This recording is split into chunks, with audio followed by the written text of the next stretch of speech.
One of the most difficult tasks we have had on the WDW Pro channel has been tracking and reporting on the Writers Guild of America, the leadership issues that they have. It is not an easy topic to explain. It is not an easy topic to peruse. It is not an easy topic to put out into the public sphere because we're talking about issues of a legal nature in which we must get basically everything right. Well, we've done our best. We continue to do so. And today, we have an attorney with us, Andrew of Legal Mindset, who is going to sit down and explain to you the oddities, the strangeness that is, the leadership vacancies of the WGA.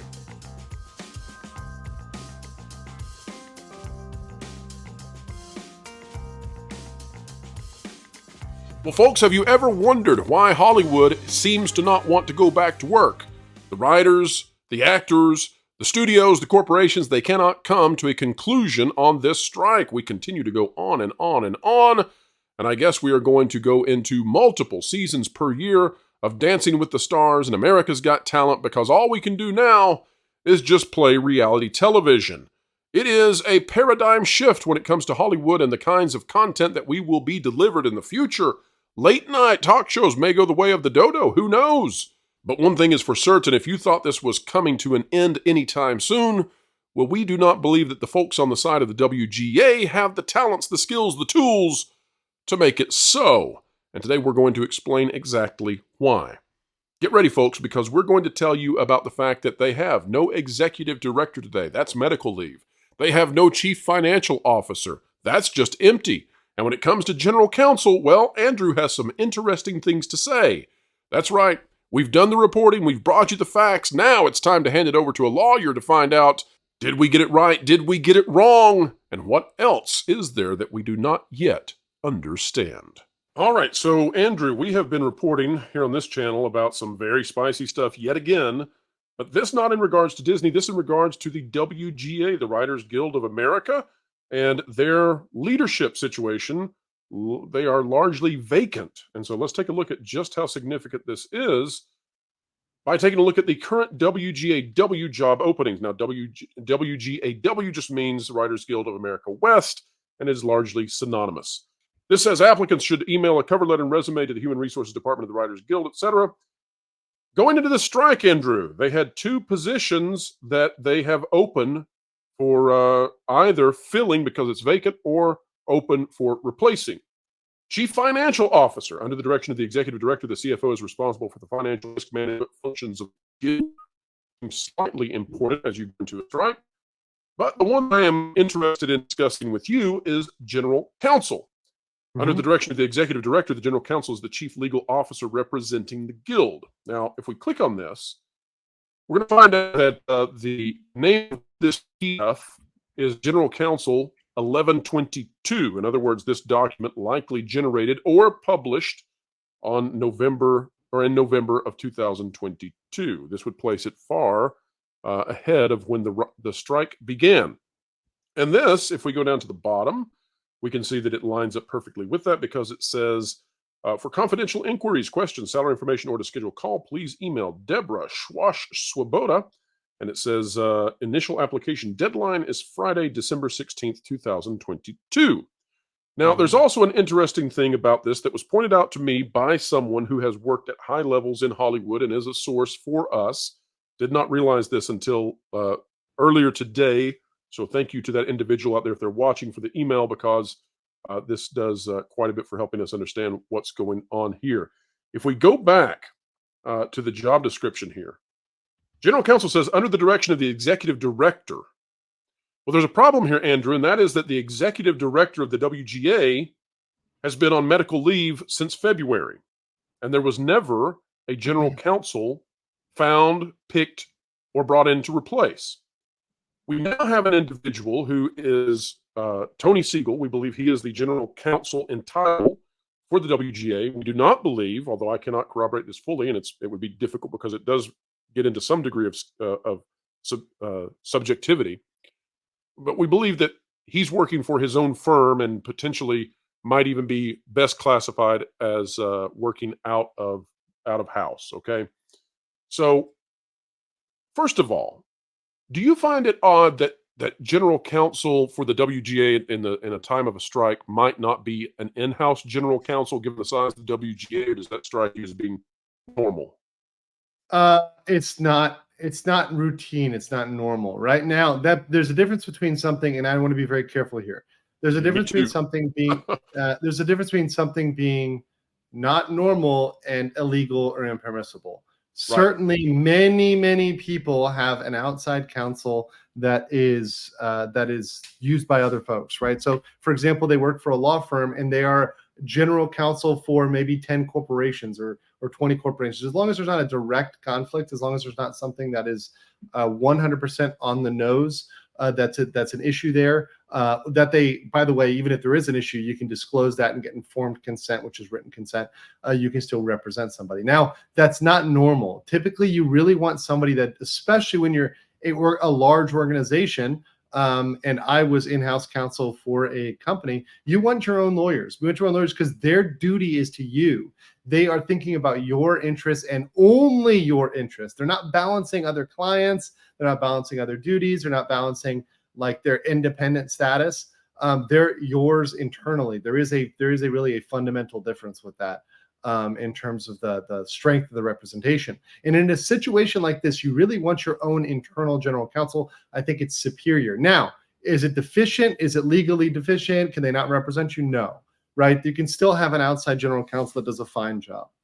And obviously, if you're a smaller company, you're not going to have your own general counsel. Let's say you're a mom and pop shop and you got 2 employees, right? You're not going to hire a full-time lawyer, right? You're going to hire a guy to do your legal work when you have problems, maybe get some of your contracts set up, and some basic stuff, but you're not going to have a full-time general counsel. But this is not your mom and pop shop. These are negotiating literally what will probably be of their lifetimes, because if you look at this, strikes like this, events like this, happen but once per maybe decade, 2 decades. The last one of this length was really in like the 80s.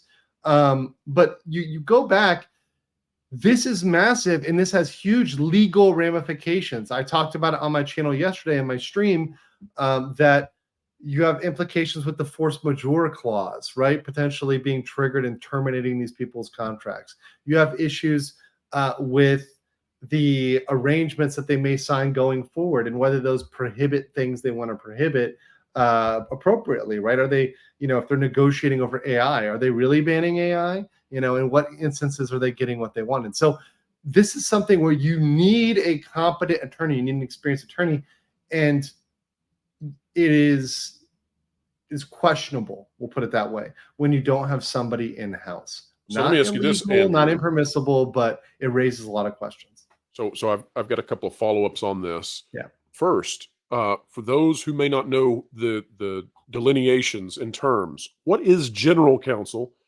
Excuse me. What is general counsel compared to other types of legal counsel? Yeah, so sorry. So general counsel is somebody who represents you and your corporation. So a general counsel is literally like your jack of all trades. Think of it like your quarterback. And oftentimes, if it's a very specified issue, so for example, even for litigation, the general counsel is typically not the one in court. They actually are more like a quarterback who selects somebody. They throw the ball, and the other person runs it to the goal, right? So they're the ones that are really overseeing all of the liability of the corporation. So they're looking at all risks for the corporation, not just a discrete silo. Oftentimes, when you hire a law firm, you say, I have this problem. So let's say I have a problem of my telephone service, right? And there's an issue with laws regarding telephone calls. I used to cover this myself. That's a very specific issue. So if you hired a lawyer to say, hey, fix my telephone call process, make sure it's legal and compliant with the law, and that's all you did, you just focused on that, that lawyer is not thinking about your lawsuit liability, right? They're not thinking about your products. They're not thinking about your services. They're not thinking about anything other than telephone calls. They're putting on the blinders and they're doing their job. Your general counsel is something you want to look at you holistically. And this is a holistic moment, right? This is something when you do need to look at the whole of the guild and what's in the best interest of the entire organization.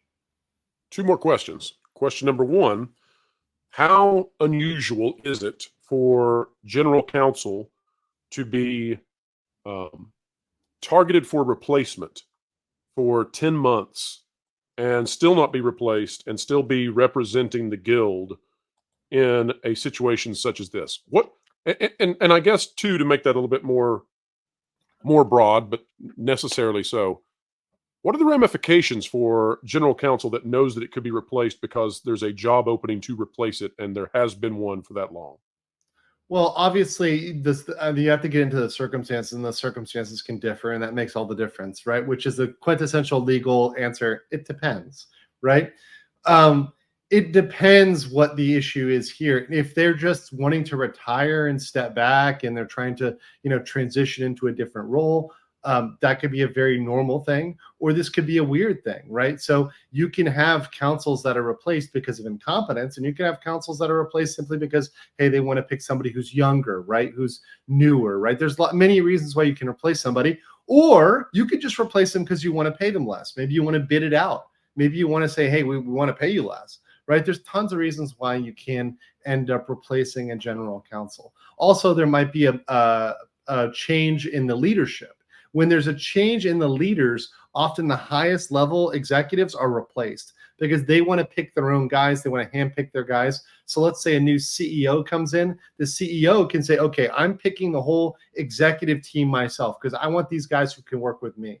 I'm coming in here, I'm wiping the slate, and I'm picking the executives myself because I want people that work with me, not people that work against me. Right. And the general counsel is a very important person. They're up there with the CFO. They're up there with the, chief people producing the content or whatever else the company does. So that's a very critical role to control as a CEO. Right. Final question, Andrew, and this is the one that I'm most interested in because I have no idea how this works.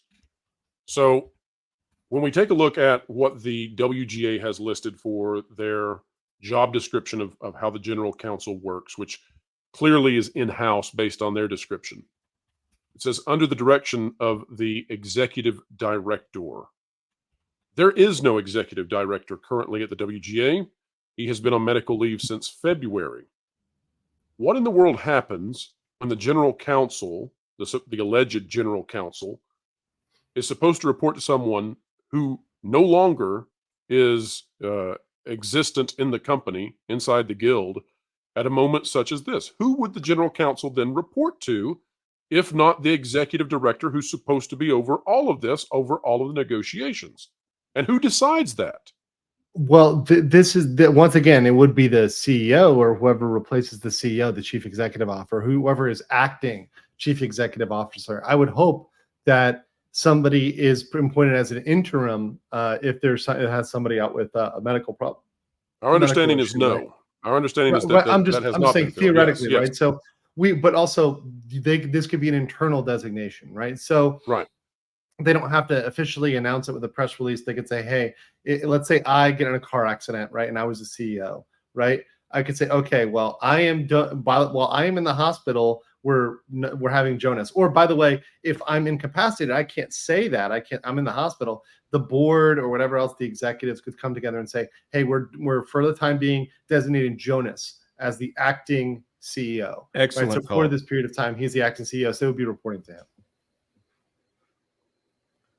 Absolutely excellent. Jonas, Lorena, do either of you have any questions for Andrew? No.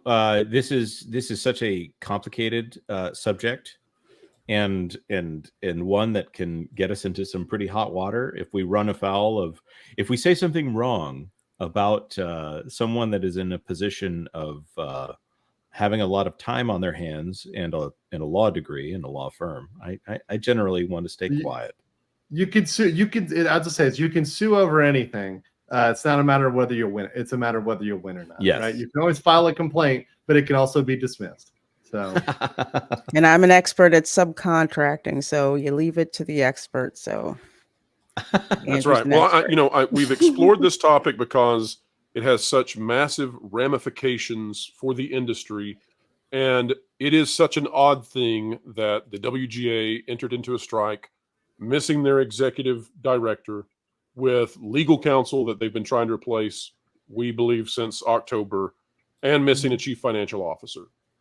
That is a massive amount of missing expertise, apparently. Well, let me Yeah, no, of say course, this and on to behalf. be very clear, you can rely on outside sources for that expertise, right? Absolutely. It's not illegal at all whatsoever. It's in fact, it's fine. It's just the suspect part is the timing, right? It's like, why now is this a problem, rather than getting this handled beforehand, right? Getting your ducks in a row. Yes. Well said. irate specialist for $5. What do you think is the chance that SIFTOD will add residential homes within the district? It's always possible that they could start rezoning, and it could get real interesting. Of course, I don't think they will. I frankly don't think CFTOD. The thing that is the false narrative, I don't think those guys are incentivized and want to destroy Disney. I think they genuinely want to work with Disney, but Disney decided to say, no, actually, we're not going to work with you. We're going to sue you, right? Which is what Disney went and did. They went and sued all of them. So Disney has been the one that at this point, at any point, Disney could come to the table. They've not decided to do that. They're right? great Disney at making could just- friends. But right now, Disney could drop everything and they could play nice. They could do it today. They're choosing not to do it. It is all in Disney's side. Yeah, I'll point out that there is a need for some resident housing at a reasonable cost for some of those cast members, by the way. That might actually do some good in the area. Not that I'm trying to say what they need to be doing, because project housing is always a risky endeavor.